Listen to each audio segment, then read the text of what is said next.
Chapter 4 A Parliament of Owls. It is a very funny thing that the sleepier you are, the longer you take about getting to bed, especially if you are lucky enough to have a fire in your room. Jill felt she couldn't even start undressing unless she sat down in front of the fire for a bit first, and once she had sat down, she didn't want to get up again. She had already said to herself about 5 times, "I must go to bed." When she got startled by a tap on the window, she got up, pulled the curtain, and at first saw nothing but darkness. Then she jumped and started backward, for something very large had dashed itself up against the window, giving a sharp tap on the glass as it did so. A very unpleasant idea came into her head. Suppose they have giant moths in this country. Ugh! But then the thing came back, and this time she was almost sure she saw a beak, and that the beak had made the tapping noise. "It's some huge bird," thought Jill. Could it be an eagle? She didn't very much want to visit even from an eagle. But she opened the window and looked out. Instantly, with a great whirring noise, the creature alighted on the window sill and stood there, filling up the whole window, so that Jill had to step back and make room for it. It was the owl.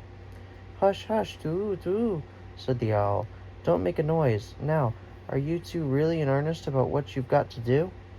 "About the lost prince, you mean," said Jill. "Yes, we've got to be."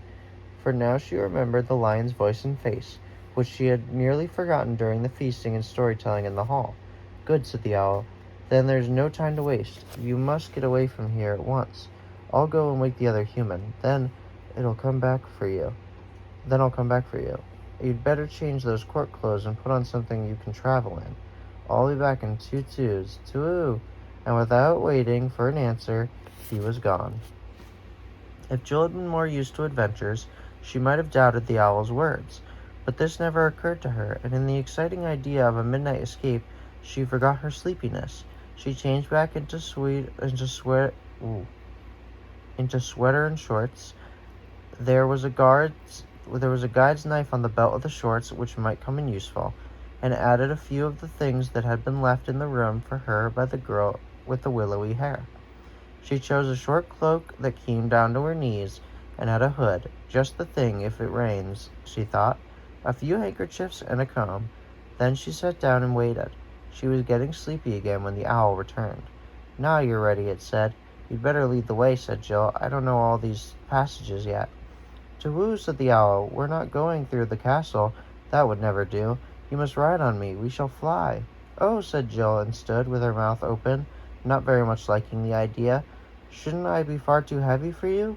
"To-woo, to-woo." "Don't you be a fool. I already carried the other one." "Now, but we'll put out that lamp first."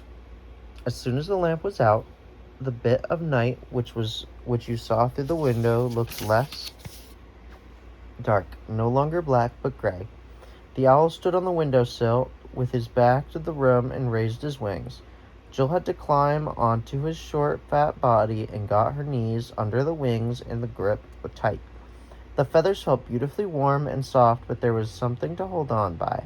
"I wonder how Scrub liked his ride," thought Jill, and just as she was thinking this, with a horrid plunge, they had left the window-sill, and the wings were making a flurry round her ears, and the night air, rather cool and damp, was flying in her face. It was much lighter than she had expected, and though the sky was overcast, one patch of watery silver showed where the moon was hiding above the clouds. The fields beneath her looked gray, and the trees black. There was a certain amount of wind, a hushing, ruffling sort of wind, which meant the rain was coming soon. The owl wheeled round so that the castle was now ahead of them. Very few of the windows showed lights. They flew right over it. Northward, crossing the river, the air grew colder, and Jill thought she could see the white reflection of the owl in the water beneath her. But soon they were on the north bank of the river, flying above the wooded country. The owl snapped at something which Jill couldn't see. "Oh, don't, please," said Jill. "Don't jerk like that. You nearly threw me off." "I beg your pardon," said the owl. "I was just nabbing a bat. There's nothing so so sustaining in a small way. It was a nice, plump little bat. Shall I catch you one?" "No, thanks," said Jill with a shudder. He was flying a little lower now, and a large, black-looking object was looming up toward them. Jill had just time to see that it was a tower, a partly ruinous tower with a lot of ivy on it. She thought when she found herself ducking to avoid the archways on a window, as the owl squeezed with her through the ivied cobweb opening, out of the fresh, gray night into the dark place inside the top of the tower. It was rather fusty inside. The moment she slipped off the owl's back, she knew, as one usually does somehow, that it was quite crowded, and when voices began saying out of the darkness in every direction, "To-woo, to-woo," she knew that it was crowded with owls.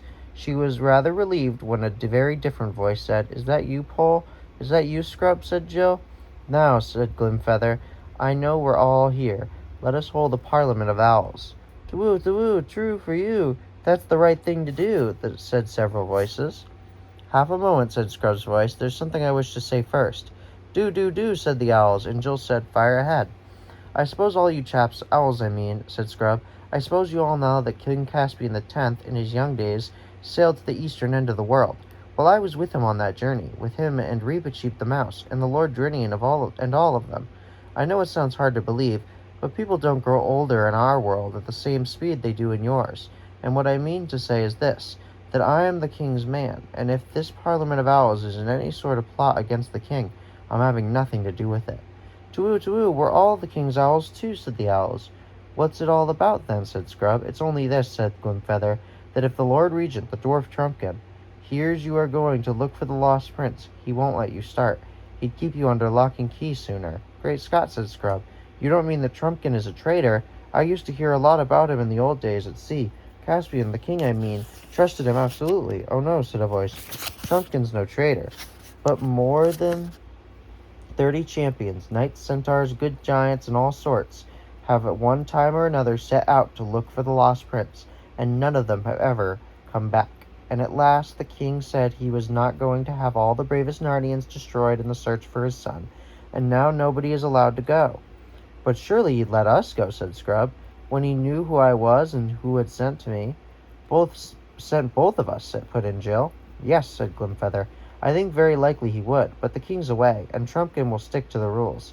He's as true as steel, but he's deaf as a post and very peppery. You could never make him see that this might be the time for making an exception to the rule. You might think he'd take some notice of us, because we're owls, and everyone knows how wise owls are," said someone else.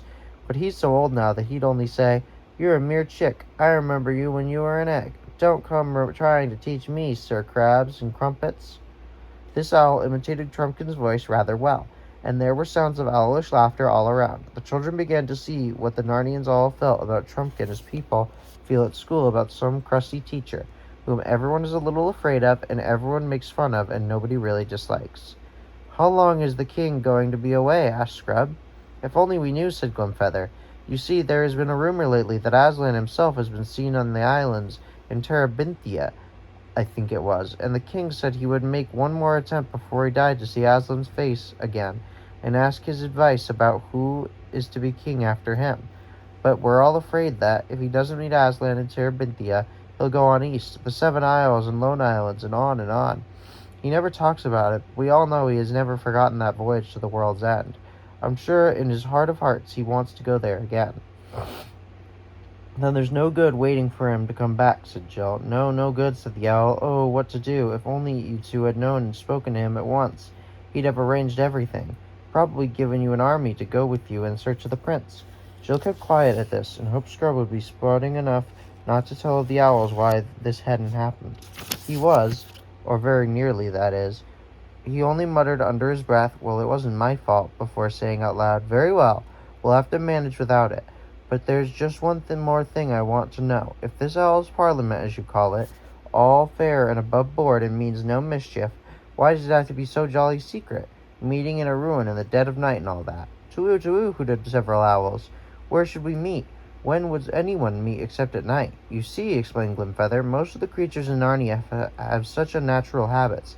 They do things by day, in broad blazing sunlight, when everyone ought to be asleep. and as a result, at night they're so blind and stupid that you can't get a word out of them. So we owls have got into the habit of meeting at sensible hours, on our own, when we want to talk about things." "I see," said Scrub. "Well now, let's get on. Tell us about the lost prince." Then an old owl, not Glimfeather, related the story. About 10 years ago, it appeared, when Rilian, the son of Caspian, was a very young knight. He rode with the queen, his mother, on a May morning in the north parts of Narnia. They had many squires and ladies with them, and all wore garlands of fresh leaves on their heads and horns on their sides. But they had no hounds with them, for they were Maying, not hunting. In the warm part of the day they came to a pleasant glade where a fountain flowed freshly out of the earth. And when they dismounted and ate and drank and mere merry, after a time the queen fell asleep, and they spread cloaks for her on the grassy bank. The Prince Rilian and the rest of the party went a little way from her, that the tales and laughter might not wake her, and so presently a great serpent came out of the thick wood and stung the queen in her hand. All heard her cry out and rushed toward her, and Rilian was first at her side. He saw the worm gliding away from her and made after it with his sword drawn.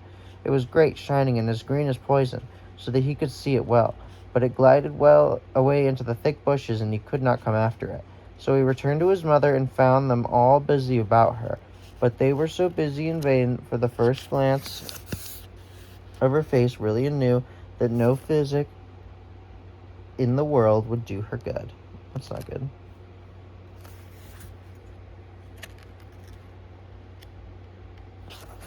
I'm gonna keep going. I'm gonna get this chapter done.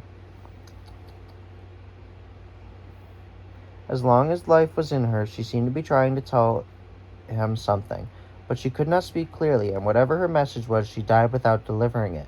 It was then hardly 10 minutes since then they heard her cry. They carried the dead queen back to Cair Paravel, and she was bitterly mourned by Rilian and by the king, and by all of Narnia.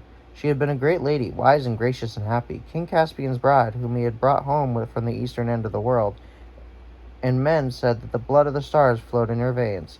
The prince took his mother's death very hardly, and as well he might. After that he was always riding on northern marches of Narnia, hunting for that venomous worm, to kill it and be avenged. No one remarked much on this, though the prince came home from these wanderings looking tired and distraught.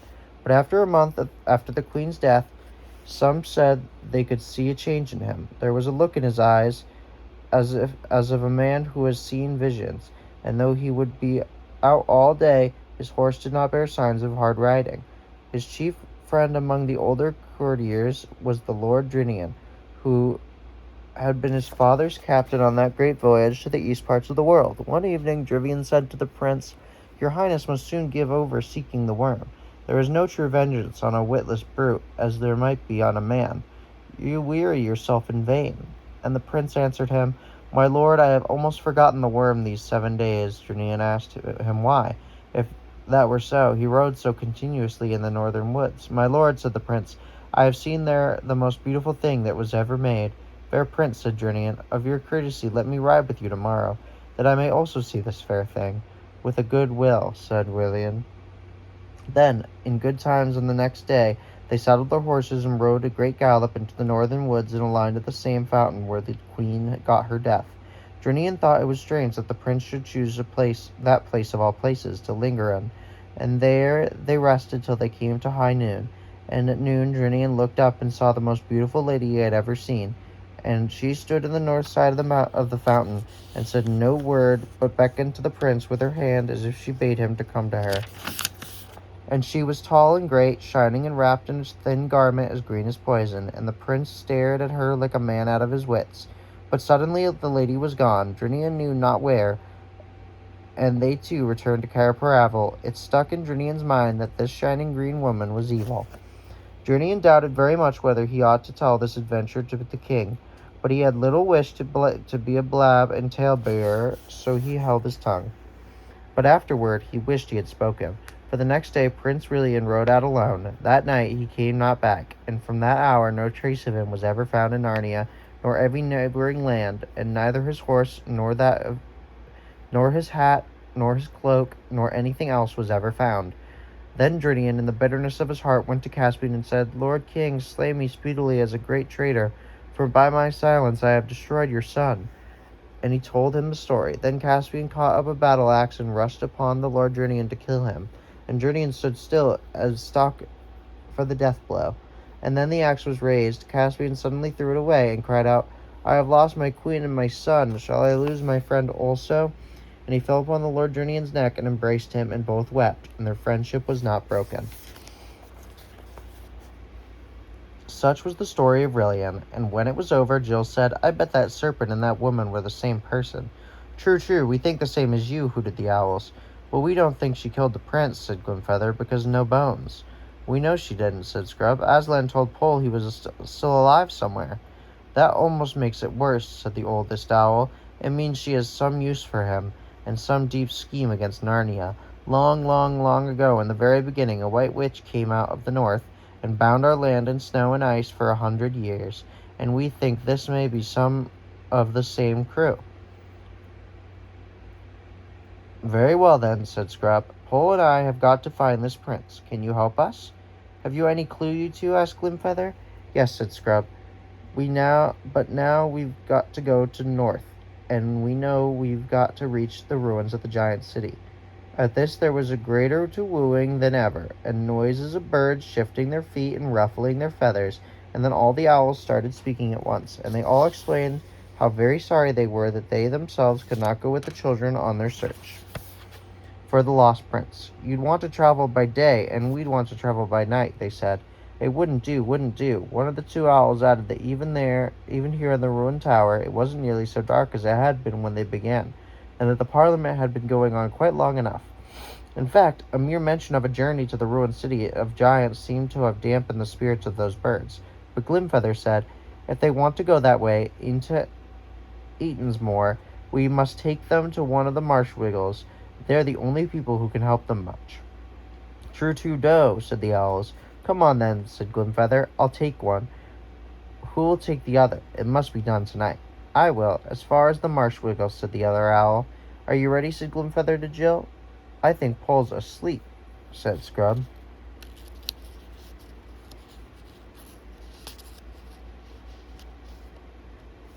And that's all of chapter 4.